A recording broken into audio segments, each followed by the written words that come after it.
So can playing tennis barefoot actually improve your game? The answer might surprise you. Hey everybody, it's Zach, your YouTube foot doctor, and typically on this channel we are breaking down the most advanced tennis shoes on the market and seeing what technology is really there to improve your game and what is there is just maybe a gimmick. But I think oftentimes we neglect the most important and advanced piece of machinery that you have down there, and that is your foot. And so number one, today I want to break down, can barefoot tennis be safe and can it be effective? Because if you look in the running world, there is an entire community of barefoot runners that swear by it and swear by the effects it has on their running and their running gait and the efficiency. So I really think that we can bridge that to barefoot running and into tennis and even basketball to see, is there really something there or is it a fad that'll probably die out? So in asking the question, is barefoot tennis safe? I think the first thing you have to look at is your skin. And much like the outsole of a tennis shoe, you have an outsole on your foot and that's just the bottom of your foot. It's the skin on the bottom of your foot. Now remember, the skin on the bottom of your foot is so much thicker than the skin on the rest of your body.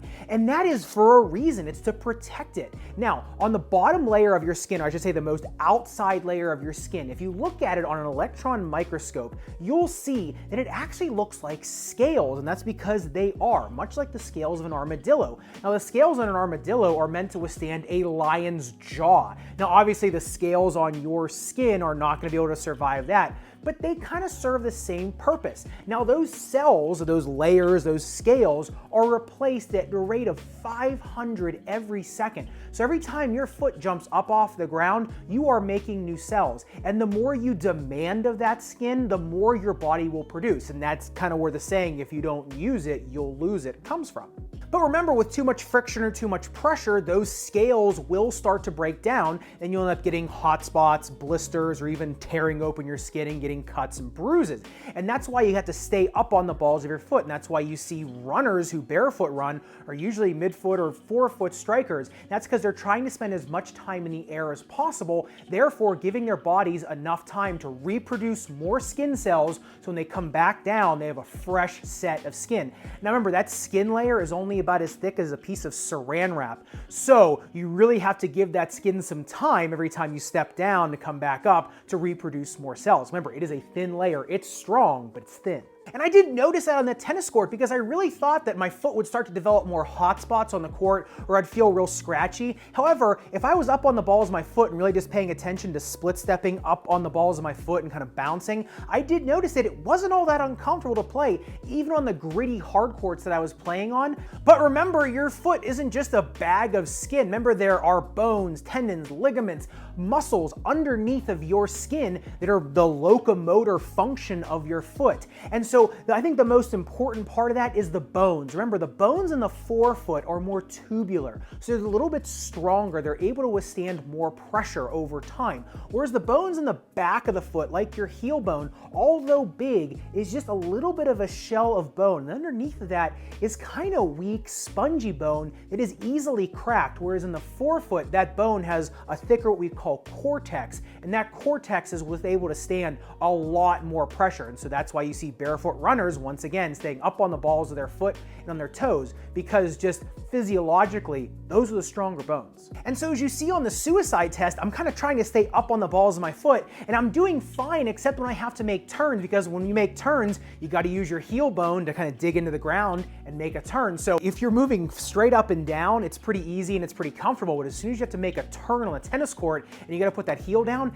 that's when it really starts to hurt. And so with barefoot tennis, like barefoot running, to keep it safe, I really think you do have to keep up on the balls of your foot and just keep split stepping much more than you do in a traditional tennis shoe, just to protect those more spongy and delicate bones in the back of your foot. But I think the biggest glaring weakness that I found about myself that I wouldn't have realized without barefoot tennis was just how weak the muscles are within my foot. I started really getting a tired foot almost after 15 minutes. Whereas when I'm in tennis shoes, my feet don't often hurt me unless I'm playing all the way through the week. Then I start to get a little tired. However, within 15 minutes, I could just tell I wasn't bouncing up into my serve as well. I wasn't moving toward the ball as fast. My foot was just getting tired. My leg muscles were getting a little tired, but my foot muscles, I could just tell, were really just screaming out at me. And I think that's where the barefoot running community really has a leg up on other people, because they are using those small muscles so efficiently when they're running. And I think in tennis, you can really strain a muscle if you try to do this too fast or too soon, because I can just tell you, the muscles in your feet are a lot weaker than you think they are. And so I think we've determined that it is safe to play barefoot tennis as long as it's in short bursts and as long as you build up slowly, just try to do it really quick. I think it is safe, but is it effective?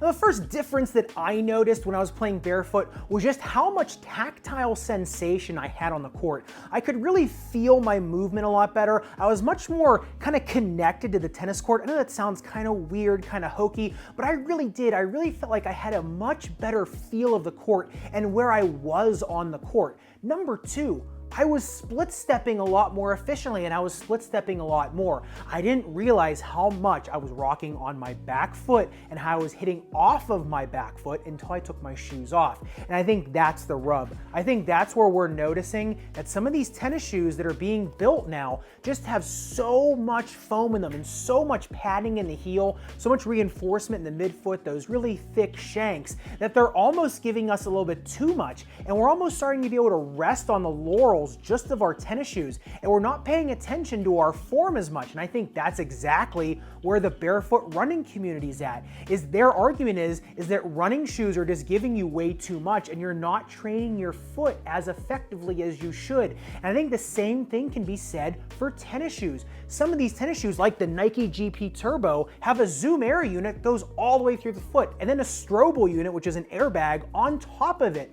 So you're getting so much material between you and the ground. Although it is comfortable and it does protect your foot, it's also just doing a lot of the work for you. So number one, you're not getting that tactile sensation of feeling connected to the court and really feeling your footwork and really getting a good sense of how your body wants to move on the tennis court.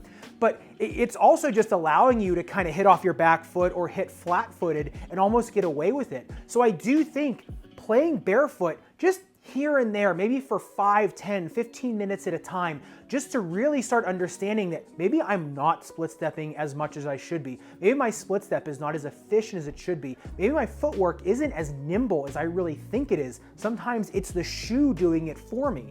So I really think that yes, it is effective. And I think that if you do it just in short bursts, or maybe when you're playing, if you're just thinking, my footwork's getting lazier, or maybe I'm just a half a step slow to the ball, maybe take your shoes off for 5, 10 minutes, hit some balls barefoot, start to realize kind of where your weaknesses are, and just feel how you should be split stepping. And then once you get back into your shoes, because I know once I put shoes back on after that, my footwork had never felt better because I was so in tune to how my foot should be and I was up on the balls of my foot. But then I noticed the next day when I went to go hit with my dad again, I was kind of going back to my old habits, maybe sitting off my back foot or playing more flat-footed, not staying up on the balls of my foot as much as I should. So I do think that in short bursts, barefoot tennis, yeah, it's really effective. You just have to know what you're doing and do it with purpose. And so to answer the other question, do I think barefoot running is safe and effective? Well, yeah, I think the same thing in short bursts. I do think that you can overdo it, and that especially with running, because remember, as a foot doctor that's just studied biomechanics, the most efficient gait is heel to toe.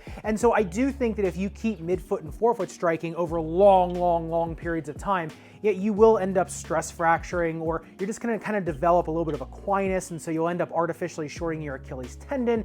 And so I do think with barefoot running, it is good to go out there and just really kind of test what you can do, build up some of that foot musculature, but in the end, I think the steady diet does need to be in a shoe, just like with tennis. All right, so do you think you want to try playing barefoot tennis? Let me know in the comments down below. And if you learned something today, make sure you give this video a thumbs up and let me know. Otherwise, hope you have a great day, great night, wherever in the world you are tuning in from. See you next time.